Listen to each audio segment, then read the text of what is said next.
नमस्कार साथियों। कैसे हैं आप सब। उम्मीद करते हैं आप सब बहुत ही अच्छे होंगे।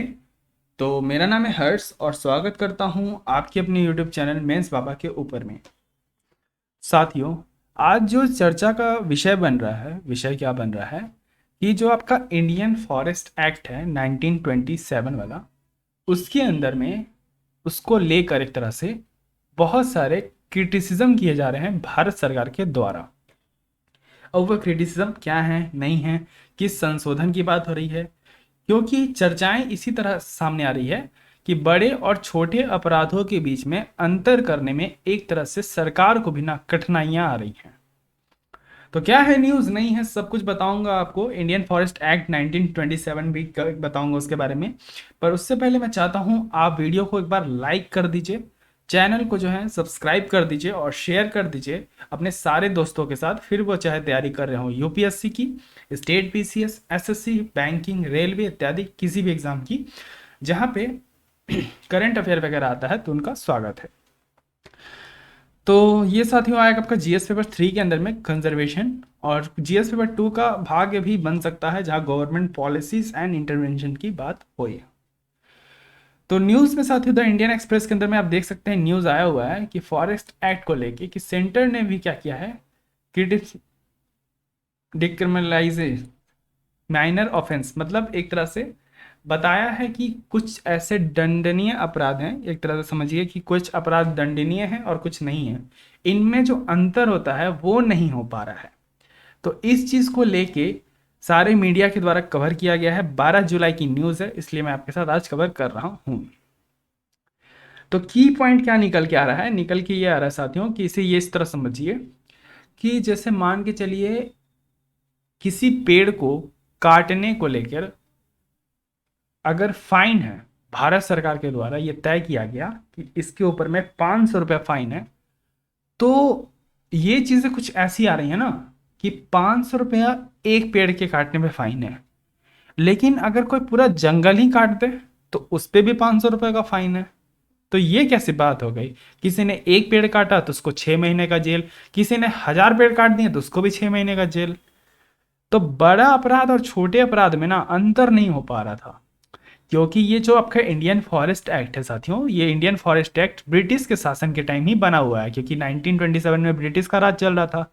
और उस समय इस एक्ट को इसलिए लाया गया था ना, क्योंकि देखिए पहले क्या होता था कि वो लोग जो आपके ब्रिटिशर्स थे, वो लोग साथियों शिकार पे जाते थे, लेकिन जो इंडियंस थे वो भी शिकार पे जाते थे। इस चीज़ को देखते हुए ब्रिटिशर्स का ये मानना था कि अगर इंडियन शिकार पे जाएंगे तो धीरे धीरे टाइगर की संख्या कम हो जाएगी। क्योंकि पहले क्या होता था कि पहले अगर कोई बिजनेसमैन या कहीं से कोई बाहर से आया तो उसको फिर लेके जाते थे, कहते थे चलो शिकार पे चलते हैं। तो शिकार पे चलते हैं बोलते थे वो लोग और निकल जाते थे शिकार पे। तो इस चीज़ को देखते हुए उनके टाइम में ये सोचा गया कि भाई ऐसा तो दिक्कत हो जाएगा, ये लोग भी शिकार पे जा रहे हैं, हम लोग भी शिकार पे जा रहे हैं, हुकूमत हमारी चल रही है। तो इन्होंने एक्ट ले आया, कहा कि अब कोई भी फॉरेस्ट में जाए शिकार करने के लिए भर डालो जेल के अंदर में उसको, और ये शिकार करें तो कोई प्रॉब्लम नहीं था, क्योंकि कानून इन्हीं के द्वारा बनाया गया था। तो उस समय का कानून अभी तक चलते आ रहा था। लेकिन एक चीज़ मैं बता देना चाहता हूँ साथियों आपको कि ये कानून किसी भी पार्लियामेंट में, क्योंकि उस समय ये सब चीज़ें तो थी नहीं, ना कॉन्स्टिट्यूशनल बॉडी ना पार्लियामेंट, ऐसा तो कुछ नहीं था, तो ये किसी के अंदर आता ही नहीं है। ये पहला प्रॉब्लम। अच्छा साहब, दूसरा प्रॉब्लम क्या, दूसरा प्रॉब्लम ये कि इंडियन फॉरेस्ट एक्ट को मानने वाले 5-6 राज्य ही हैं आपके, जैसे बंगाल, उसके बाद बिहार, फिर आपका दिल्ली, उसके बाद उत्तर प्रदेश, झारखंड। इन्हीं राज्य के अंदर में इंडियन फॉरेस्ट एक्ट लागू होता है, बाकी अपने स्टेट्स ने अपने अपने कानून बना रखे हैं। तो ये भी उल्लंघन हो रहा था कि केंद्र के कानून का पालन नहीं हो रहा है सारे राज्यों में। तो इन चीज़ों को देख के अब सरकार के द्वारा निर्णय लिया गया कि क्यों ना इसमें संशोधन किया जाए। उसी संशोधन को देखते हुए तमाम तरह की बातें सामने आई इसी तरह की, जैसे मान के चलिए किसी ने ट्री काट दिया या डैमेज कर दिया, या फिर कोई जंगल में अब लकड़ी काट के लेके जा रहा है तो उस पर कैसा फ़ाइन हो, उसको फ़ाइन हो नहीं हो। क्योंकि इसमें क्या होता है ना साथियों, कि अगर कोई मजबूरी हो किसी का, अगर कोई एक पेड़ काटने आया, उसकी कोई मजबूरी रही, या कोई जड़ी बूटी लेने आया, मान के चलिए, क्योंकि हम लोग आयुर्वेद में बहुत बिलीव करते हैं और आयुर्वेद बहुत ही सक्सेसफुल मेडिसिन है और वो हमारा है। तो उस चीज़ को देखते देखते साथियों चीज़ें सामने आती थी कि लोग जंगल में जाते थे जड़ी बूटी के लिए, या कोई ये तोड़ लेने के लिए प्लांट, ताकि वो आके औषधि बना सकें। लेकिन उनका ऑफेंस जो था ना साथियों, ये तो नहीं था ना कि वो जाके कोई अपराध कर दें, वो तो किसी का लाइफ या अपना लाइफ बचाने के लिए गए थे। लेकिन वो दंडनीय अपराध के अंदर में आ जाता था और उनको 6 महीना के लिए जेल या फिर 500 रुपए तक का जुर्माना।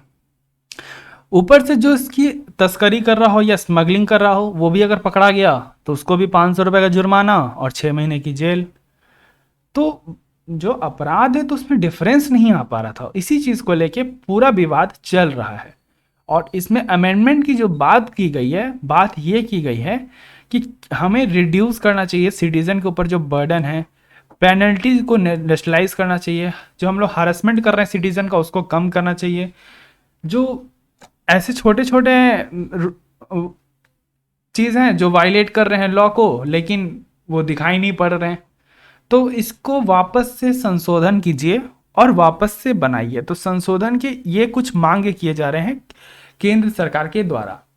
साथ ही साथ अगर ये एक्ट पार्लियामेंट में पास हो गया तो पूरा इस पे किसके पावर होगा, केंद्र सरकार का पावर होगा, तो ये पूरे इंडिया के अंदर में लागू होगा। इसी सब चीज़ को लेके वाद विवाद में आया है, जिसमें सेक्शन 26, 33, सेक्शन 30, इन सब के तहत जैसे किसी मवेशी को जानबूझकर जंगलों में छोड़ देना ताकि वो डैमेज कर सकें ट्रीज को, इन सब चीज़ों पे 500 रुपये का फाइन बढ़ाकर जान के इस छोड़ा, क्योंकि जान के यहाँ तो इंटेंशन था चीज़ों को खराब करने का, तो 500 रुपये से उनको फाइन बढ़ा के कम से कम उनके ऊपर 1000 या 1500 का फाइन चेपा जाए। और ये फाइन भी बहुत कम है, क्योंकि रियलिटी यही है कि जो पेड़ की वैल्यू है, वैल्यू तो एक पेड़ की तो कोई वैल्यू हो ही नहीं सकती, क्योंकि वो खुद में ऑक्सीजन देता है, बहुत सारे हमारे इको लाइफ को बैलेंस करता है। लेकिन एक्चुअली उसकी कोई मार्केट वैल्यू भी होगी, उसकी मार्केट वैल्यू से भी कितनी कम वैल्यू आप यहाँ पे पेनाल्टी में लगा रहे हैं उनको। तो तमाम तरह का विवाद चल रहा है कि अब ये 1927 के में एक्ट बना हुआ है कि आपका ब्रिटिश के काल का एक्ट बना हुआ है, इसी चीज़ को लेके अब विवाद जो है वो धीरे धीरे आ रहा है। साथ ही साथ फॉरेस्ट ऑफिसर को इसमें पावर देने की बात की जा रही है कि जो फॉरेस्ट ऑफिसर है, और फॉरेस्ट ऑफिसर कैसे बनते हैं आपको पता है कि IFS होते हैं हमारे इंडियन फॉरेस्ट ऑफिसर्स, और ये आपका बनते हैं UPSC देने के बाद। तो कौन कौन जाना चाहता है IFS में वो बताएं कमेंट बॉक्स के अंदर में। तो उनको और पावर देने की बात की जा रही है कि उनको जो पावर है ना साथियों वो बहुत ही कम पावर दी गई है। यही तमाम तरह की बातें हैं। अब आपको मैं इसमें मेंस का एक आंसर राइटिंग देना चाह रहा हूँ, क्योंकि देखिए इसमें आपको मेनली सेक्शन 26 पढ़ लेना है, सेक्शन 30 मैंने पढ़ा दिया, 26 और 33 आप एक बार जाके इसको देख लीजिएगा। दूसरी बात ये कि बस न्यूज़ में इतना ही था साथियों, और कुछ आपको इंपॉर्टेंट अभी नहीं पढ़ना है, क्योंकि ये विवाद उठा है। अब इसके बाद इस पर जो कंप्लीट संशोधन होगा, बिल पास होगा, तो फिर मैं इस पर एक और क्लास लूँगा उस समय। तो आपको मेंस के लिए एक राइटिंग आंसर राइटिंग ये करना है कि जो आपका इंडियन फॉरेस्ट एक्ट है, ओके इंडियन फॉरेस्ट एक्ट है, मैं माउस से लिख रहा हूँ, उसमें कहीं ना कहीं बहुत सारी लूप होल्स हैं। ओके कहीं ना कहीं बहुत सारे क्या हैं, लूप होल्स हैं। तो उन लूप होल्स को आपको बताना है कि वो लूप होल्स कौन कौन से हैं। दूसरा, इसको संशोधन करने के क्या फायदे होंगे और क्या नुकसान होगा। ओके ये दो चीज़ें आपको बतानी है। मैंने सोचा कि आज फायदे नुकसान आपको दोनों करने के लिए बोलूं, आप पता नहीं करते हो कि नहीं, क्योंकि मैं हमेशा मेंस के लिए जो बोलता हूं आप प्लीज़ उससे कीजिए, क्योंकि आपका उससे ओवरऑल डेवलपमेंट होता है, प्री भी उसमें कवर होता है, इसलिए आपको मैं बोलता हूं मेंस पे फोकस अच्छे से कीजिए।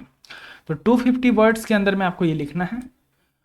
बस इतना ही था आज की क्लास में साथियों, और कुछ चर्चा का विषय नहीं बना है कल से खास, और बनेगा तो फिर मैं आपके साथ फिर से कल एक नया क्लास लेके आऊँगा। तब तक के लिए आप वीडियो को लाइक कर दीजिए, चैनल को सब्सक्राइब कर दीजिए, शेयर कर दीजिए अपने सारे दोस्तों के साथ। बहुत सारे स्पेशल क्लासेस चल रही हैं, आप जाके देख सकते हैं। तब तक के लिए मुझे दे आज्ञा, धन्यवाद। जय हिंद, जय भारत।